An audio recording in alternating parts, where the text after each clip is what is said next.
नमस्कार दोस्तों, आज हम स्टडी करने जा रहे हैं केमिस्ट्री का जो चैप्टर है वाटर। ठीक है, कोई दिक्कत नहीं होगा वाटर को समझने में, और आपके एग्जाम के लिए कहीं ना कहीं ये इंपॉर्टेंट है। कुछ पॉइंट हो सकता है 1 से 2 क्वेश्चन पूछा डायरेक्टली पूछ ले। तो चलिए वीडियो को स्टार्ट करते हैं। एकदम आसानी से समझिए, बहुत ही आसान भाषा में मैं प्रयास करूँगा कि सारी चीज़ें आप लोगों को समझा सकूँ। तो दोस्तों बात करते हैं वाटर है क्या। इतना डिस्कस नहीं करेंगे, वाटर है क्या। तो सबसे पहले देखिए, वाटर जो है इसका मॉलिक्यूलर फार्मूला क्या होता है दोस्तों, हम सब जानते हैं H2O, और ये है एक कंपाउंड। ये है एक कंपाउंड। अगर आप ध्यान से देखिएगा, छोटा सा बात समझिएगा प्लीज, फॉर्मेशन ऑफ वाटर होता कैसे है।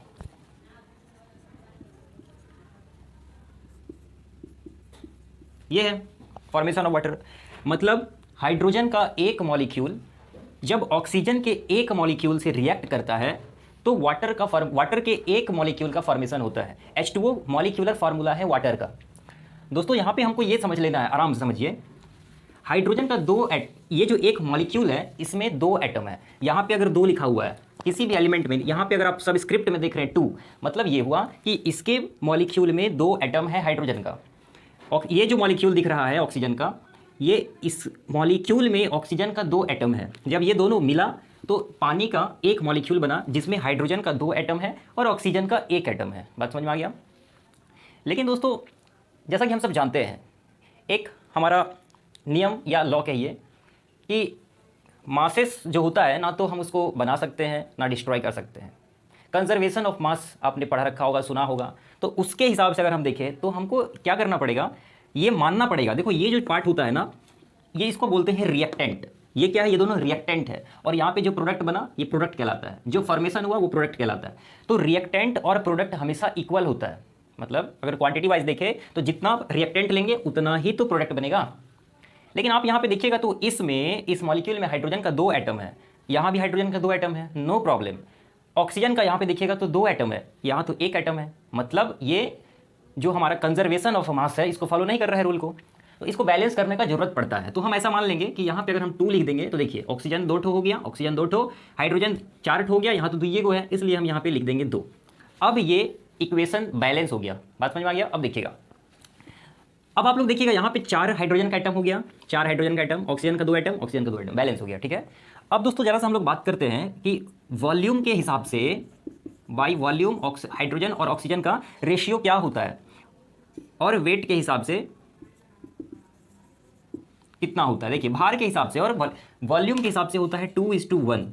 हाइड्रोजन और ऑक्सीजन के बीच का अनुपात है 2:1, और वेट भार के हिसाब से जब देखिएगा तो ये होता है 1:8। बात समझ में आ गया। ये बहुत सा छोटा सा बात है, ये हमको बताना थोड़ा सा जरूरी था। चलिए दोस्तों अब आगे हम लोग डिस्कस करते हैं स्पीडली। दोस्तों प्योरेस्ट वाटर जो होता है, प्योरेस्ट वाटर ये किसको बोलते हैं, तो प्योरेस्ट वाटर बोला जाता है रेन वाटर को।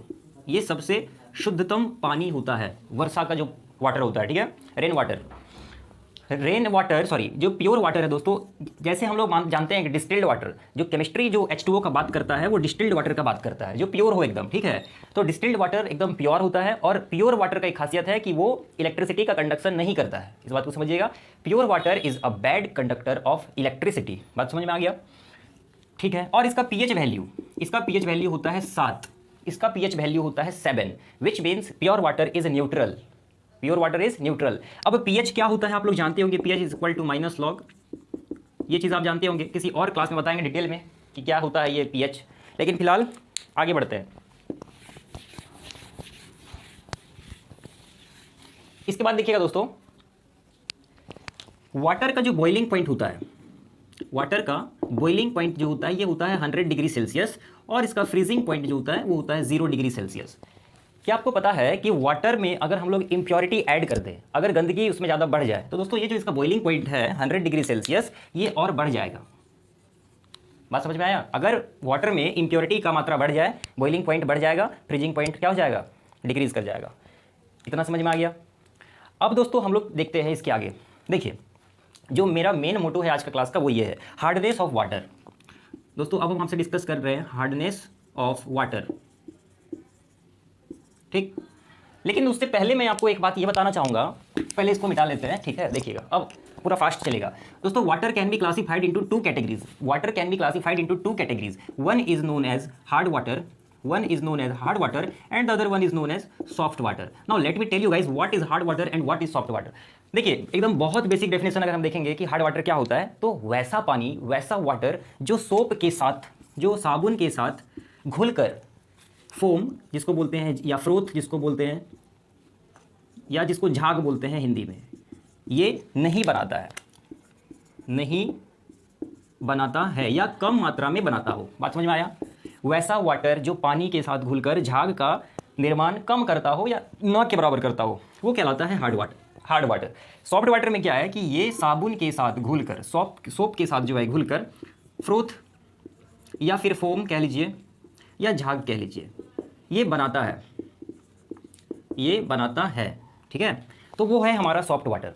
दोस्तों ये हार्ड वाटर और सॉफ्ट वाटर होता क्यों है, इसमें कुछ कारण है जिसको हम लोग जानेंगे अभी, अभी जानेंगे हार्डनेस ऑफ वाटर के टर्म्स में। उससे पहले एक बात याद रखिएगा, कभी भी हार्ड वाटर जो होता है ये हमारे हेल्थ के लिए सही नहीं होता है। It is not good for drinking, not good for drinking, not good for drinking. Hard water is not good for drinking, क्योंकि इसमें होता क्या है, कैल्शियम और मैग्नीशियम का क्लोराइड सल्फेट का सॉल्ट घुला रहता है, जो हमारे लिए सही नहीं होता है। ठीक है, आइए अब आगे। अब हम लोग समझ लेते हैं कि हार्डनेस ऑफ वाटर क्या होता है। हार्डनेस ऑफ वाटर, दोस्तों हार्डनेस ऑफ वाटर भी दो प्रकार का होता है। ठीक, एक को कहते हैं परमानेंट हार्डनेस, एक को कहते हैं परमानेंट हार्डनेस, और दूसरा कहलाता है टेम्पररी हार्डनेस। टेम्पररी हार्डनेस, देखिए अब डिटेल में समझते हैं क्या होता है। दोस्तों परमानेंट हार्डनेस का मतलब ये हुआ, किसी भी वाटर में किसी भी वाटर में अगर calcium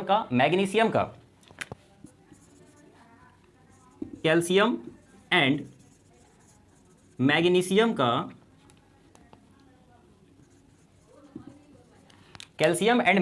chloride and sulphate salt घुले होने की वजह से परमानेंट हार्डनेस होता है वाटर में। मैंने क्या लिखा, कैल्शियम एंड मैग्नीशियम का क्लोराइड एंड सल्फेट सॉल्ट घुले होने की वजह से पानी में परमानेंट हार्डनेस होता है।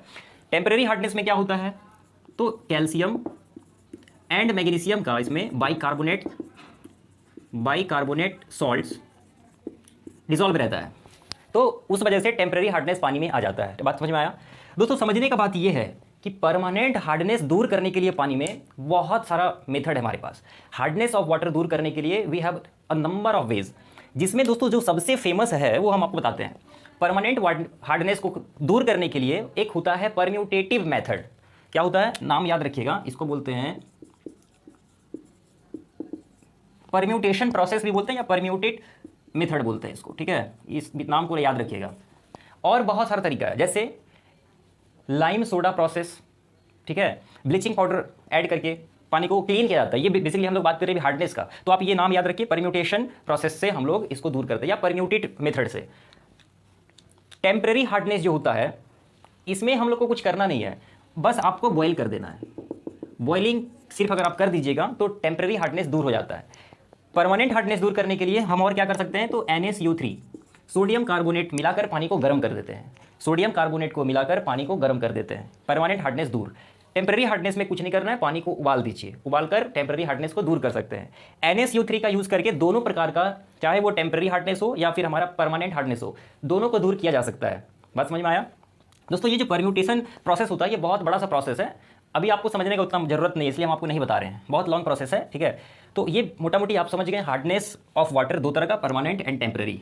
इसमें क्लोराइड और सल्फेट सॉल्ट की वजह से होता है परमानेंट, बाइकार्बोनेट सॉल्ट की वजह से टेम्पररी हार्डनेस पानी में आता है। कैसे दूर करते हैं आप समझ चुके हैं। आइए अब इसके बाद हम लोग जरा और डिस्कस करते हैं।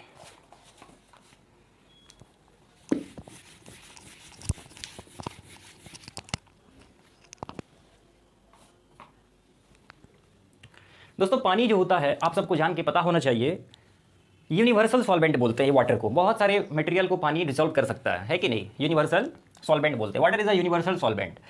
अब थोड़ा सा हाइड्रोजन के बारे में समझिए। ठीक है, हाइड्रोजन, तो सबसे पहले हम लोग डिस्कस करेंगे कि हाइड्रोजन का खोज कौन किया है।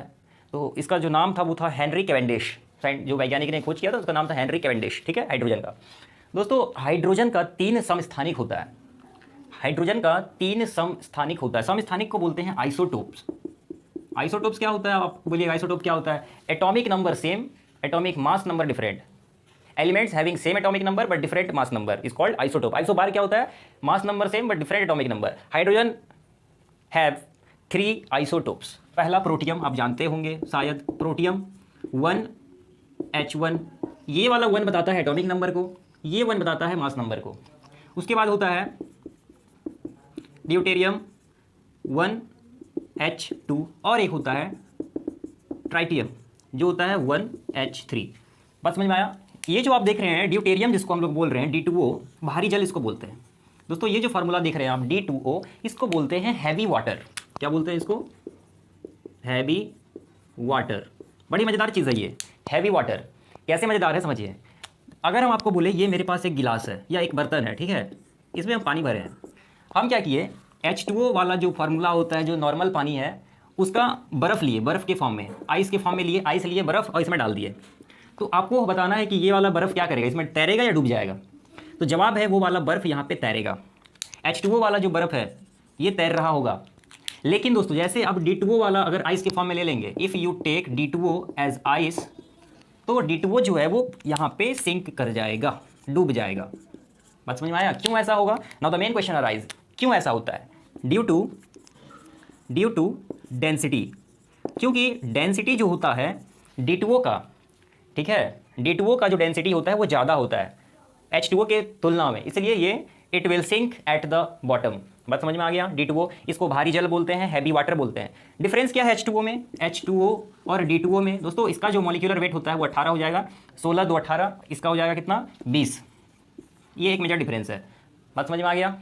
तो 3 समस्थानिक है हाइड्रोजन का। ड्यूटेरियम के बारे में मैंने आपको बता दिया, जो आपको जानने का जरूरत था।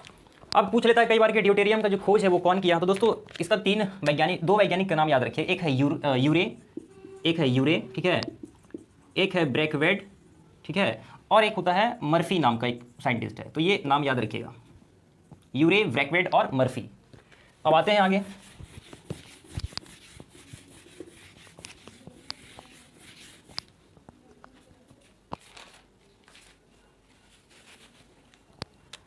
दोस्तों अब एक सवाल लेते हैं। सवाल ऐसा है कि केतली तो आप सब जानते होंगे, चाय बना जो रखा जाता है केतली में। तो केतली में मान लीजिए हम पानी भर के रखे हैं, ठीक, और हमने उसको गर्म किया। जब गर्म किए, मान लीजिए ये हमारे पास एक केतली है इस प्रकार का, तो जब हम इसमें पानी को गर्म किए, ठीक है, तो देख रहे हैं कि इसके बॉटम में एक वाइट कलर का सब्सटेंस डिपॉजिट हो गया है। White coloured substance is deposited at the bottom. तो ये क्या है, ये किस वजह से जमा हुआ है? देख, ये क्वेश्चन है कि ये वाइट जो सब्सटेंस यहाँ पे जम गया है बर्तन में, ठीक है, उजला उजला सा कुछ, वो है क्या? तो दोस्तों उसका जवाब आप दीजिएगा, due to carbonates of calcium and magnesium. Due to carbonates of calcium and magnesium. तो ये जो वाइट सब्सटेंस है किस वजह से है? कैल्शियम और मैग्नीशियम के कार्बोनेट के वजह से। बात समझ में आ गया? बहुत बहुत अच्छा। अब देखिए दोस्तों, अब थोड़ा सा और समझिएगा। दोस्तों ड्रिंकिंग वाटर को सेफ करने के लिए, क्लीन करने के लिए हमारे पास नंबर ऑफ मेथड्स है। We have number of methods, ठीक है, जिसमें से कुछ इंपॉर्टेंट हम लोग डिस्कस करते हैं। सबसे पहला तो होता है कि ब्लीचिंग पाउडर मिला देते हैं। क्या करते हैं? ब्लीचिंग पाउडर को मिला देते हैं। कैल्शियम ऑक्सीक्लोराइड, CaOCl2, क्या है ये है ब्लीचिंग पाउडर का फार्मूला एकदम याद हो जाना चाहिए, ब्लीचिंग पाउडर। दूसरा होता है हमारे पास मेथड, हम लोग एलम का भी यूज़ करते हैं कई बार, सेडिमेंटेशन प्रोसेस में हम लोग यूज करते हैं एलम का। एलम का फार्मूला दोस्तों देख लीजिएगा, अगर आपको पता है तो बहुत अच्छा। थोड़ा बड़ा फार्मूला है एलम का। क्या है? तो इसका फार्मूला होता है K2SO4 Al2SO4 whole thrice into 24H2O। इसका नाम होता है, केमिकल नेम होता है हाइड्रेटेड डबल सल्फेट दिख रहा है, hydrated double sulphate of potassium and aluminium. इसका पूरा नाम है hydrated double sulphate of potassium and aluminium. ये एलम का फार्मूला होता है। उसके बाद हम लोग और भी बहुत सारी क्लोरीन गैस का यूज़ करते हैं, ठीक है, क्लोरीन गैस हो गया, पोटेशियम डाइक्रोमेट हो गया, इन सब का यूज़ करके हम लोग वाटर को प्योर करते हैं, क्लीन करते हैं। अब हम थोड़ा सा डिस्कस करेंगे आपसे कुछ इंपॉर्टेंट फार्मूला के बारे में। मेरा सवाल ये है कि ब्लू विट्रियल किसको बोलते हैं? ब्लू विट्रियल किसको बोलते हैं? ब्लू विट्रियल किसको बोलते हैं? तो आपका जवाब होना चाहिए CuSO4। कॉपर सल्फेट को बोलते हैं ब्लू विट्रियोल, या इसी को तूतिया भी बोलते हैं। अब देखिए, ये मैंने कोई गाली नहीं दिया है, डिस्क्लेमर है, ठीक है। तूतिया भी बोलते हैं ब्लू विट्रियोल को, क्योंकि ये जो सॉल्यूशन होता है कलर कैसा दिखता है, ब्लू कलर का दिखता है। क्लियर है। अगला क्वेश्चन मेरा ये है कि ग्रीन विट्रियोल किसको बोलते हैं?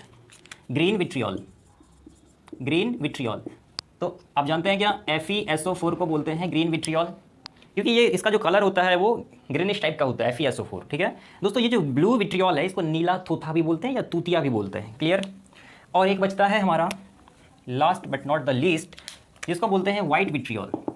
वाइट विट्रियोल किसको बोलते हैं? वाइट विट्रियोल दिख रहा है क्या? वाइट विट्रियोल बोलते हैं ZnSO4 zinc sulphate 7H2O। ZnSO4 7H2O, ये वाइट विट्रियोल का फार्मूला होता है। एकदम इसका फार्मूला आपको पता होना चाहिए। एक और फार्मूला हम आपसे पूछना चाहते हैं कि टीयर गैस का फार्मूला बताइए। टीयर गैस का मतलब आंसू गैस बोलते हैं। इसका फार्मूला क्या होता है? तो दोस्तों इसका जो फार्मूला होता है वो ये होता है CCl3 इंटू NO2। अब इसका जो नाम है क्लोरोपिक्रीन, इसका नाम होता है, क्या होता है? इसका नाम होता है दोस्तों क्लोरोपिक्रीन। इसका नाम होता है क्लोरोपिक्रीन, आप चाहें तो लिख सकते हैं, ठीक है। एक और विट्रियोल से रिलेटेड हम आपसे पूछ लेना चाहेंगे कि किंग ऑफ केमिकल्स किसको बोला जाता है? Kings of chemicals, king of chemicals या फिर ऑयल ऑफ विट्रियोल किसको बोलते हैं? वेरी गुड, आपने जवाब दिया है H2SO4। कंसंट्रेटेड H2SO4 को किंग ऑफ केमिकल्स बोलते हैं, या फिर हम लोग इसी को ऑयल ऑफ विट्रियोल बोलते हैं, ठीक है। और ये सब दोस्तों, आप प्लास्टर ऑफ पेरिस का फार्मूला आपसे अगर हम पूछ लें, क्या आप जवाब दे पाएंगे? Plaster of POP, plaster of Paris, तो CaSO4 into half H2O POP का है। अगर हम आपसे पूछ ले जिप्सम का, आप बोलिएगा CaSO4 इंटू 2H2O, ठीक है। ये था हमारा जिप्सम का फार्मूला। ये सब इंपॉर्टेंट है आपके एग्जाम के लिए, इसलिए मैं बता रहा हूँ। क्लियर। जिन बातों को मैं पी गया था वो बातें मुझे खा गई। अब आइए नेक्स्ट टॉपिक पर डिस्कस करते हैं। दोस्तों मेरे को ये बताइए, ब्राइन सॉल्यूशन क्या होता है? ब्राइन सॉल्यूशन, ये चर्सी वाला वो ब्राउन नहीं पूछ रहा हूँ मैं, ये ब्राइन सॉल्यूशन केमिस्ट्री है। तो ब्राइन सॉल्यूशन का मतलब कि कुछ नहीं होता है, बस सॉल्यूशन ऑफ NaCl का सॉल्यूशन को हम लोग बोलते हैं ब्राइन सॉल्यूशन। अभी एक एग्जाम में ये पूछा गया था कि बताइए ब्राइन सॉल्यूशन इलेक्ट्रिसिटी का कंडक्शन करेगा या नहीं करेगा। ये आस्क्ड क्वेश्चन है, ठीक है एग्जाम में। ब्राइन सॉल्यूशन कंडक्ट्स इलेक्ट्रिसिटी और नॉट, आपको कहना है यस, बिकॉज ये जब ब्रेक करेगा अपने आयन में तो इलेक्ट्रिसिटी कंडक्शन होगा। NaCl अपने फ्यूज्ड स्टेट में भी इलेक्ट्रिसिटी कंडक्ट करता है, बट सॉलिड स्टेट में NaCl कंडक्शन नहीं करता इलेक्ट्रिसिटी का, याद रखिएगा। अब दोस्तों एक छोटा सा अच्छा चीज़ बता रहे हैं आपको।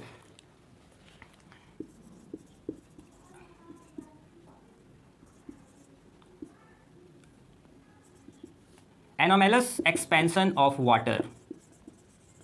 दोस्तों क्या आपको मालूम है, एक बहुत अजीब सा घटना पानी के साथ होता है, इसीलिए हम लोग इस पे पानी का यूज़ करके हम लोग डिफाइन करते हैं, जैसे स्पेसिफिक ग्रेविटी हो गया, ठीक है।